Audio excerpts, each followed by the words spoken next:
Welcome to the fourth part of this little series on Eucharistic adoration. And maybe we could entitle this, You Got Problems, I Got Problems, We All Got Problems.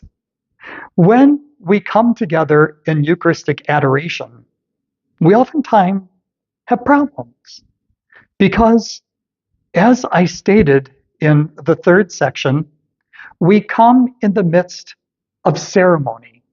And that ceremony may feel quite foreign to us, even for those of us who go to exposition and benediction of the Blessed Sacrament.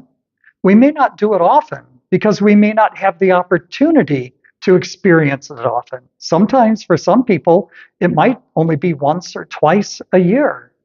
And so when we come to those times, we sit there and we try to open ourselves to God, remember, to just be, to let ourselves go, to be honest with God. We try to remind ourselves that it's not all about us, that it's about God. We try to involve ourselves in the ceremony, but we might find ourselves, for lack of a better word, stifled.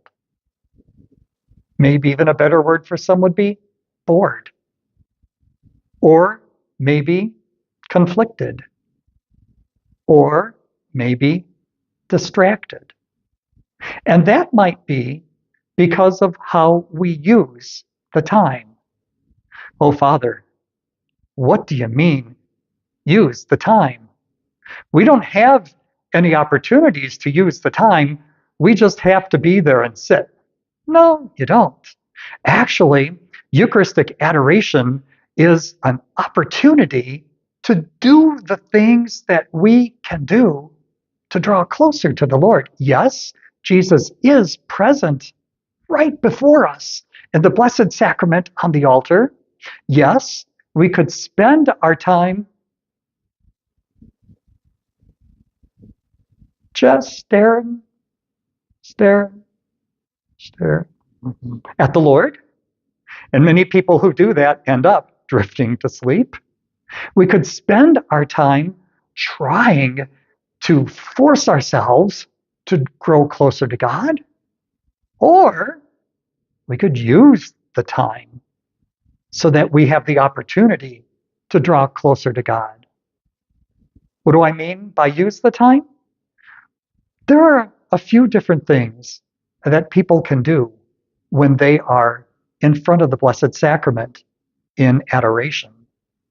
Yes, it is about you and Jesus, but we know that we are mortal, we are frail, and sometimes we need help. And so we can help ourselves in Eucharistic adoration by employing a few different methods. One of them could be the time-honored application of prayer tools, the rosary, prayer cards, novenas, all sorts of kinds of things that we could use so that the repetition of our prayers draw us closer to God. You know, there are people who naysay the saying of the rosary. Why do you waste your time doing that? Why rattle off the same old prayers? You know what rattling off those prayers is all about? In many ways, it's like an Eastern mantra. Hail Mary, full of grace, the Lord is with thee. Holy Mary, Mother of God. Hail Mary, Holy Mary.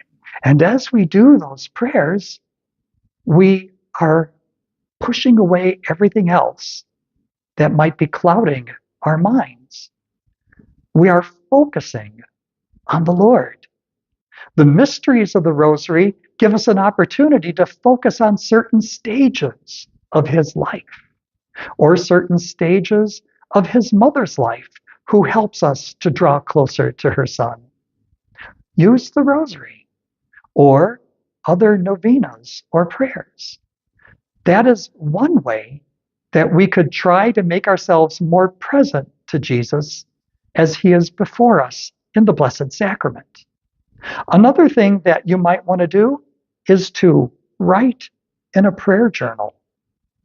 When you are seated before the Lord, and especially if something comes to you that you truly haven't thought about before, and maybe Jesus is giving you something to consider, write it down. I know for myself, if I don't, I'll forget it. And I'm sure that that's the same for many of you. But if you write things down in a prayer journal, when you are in front of the Lord in the Blessed Sacrament, you might find yourself drawing even closer to Him. Another thing that you could do is to read. Some people bring books of the lives of the saints. Some people bring their Bible. Some people bring other kinds of religious material to read. Now, I wouldn't recommend reading The Lord of the Rings or other kinds of fantasy books or things like that. Read something spiritual. But you know, for many people, as they are in front of the Blessed Sacrament in adoration, they have reported that as they have been reading something, all of a sudden, a segment of that sentence opened their minds up to the Lord in a deeper way that they had never considered before. Spiritual reading can help you to draw closer to the Eucharistic Lord in adoration. And there is another way that you could utilize, and this is something that many of you are going to thank me for and probably tease me about, because I'm going to tell you right now while you're in church to use your devices. Only bring an earplug with you or an earbud. You know, one of the things that some people do in adoration is to listen to sacred music. But because there are all sorts of other people around you in the chapel or in the church, you don't want to have the music playing audibly for everybody.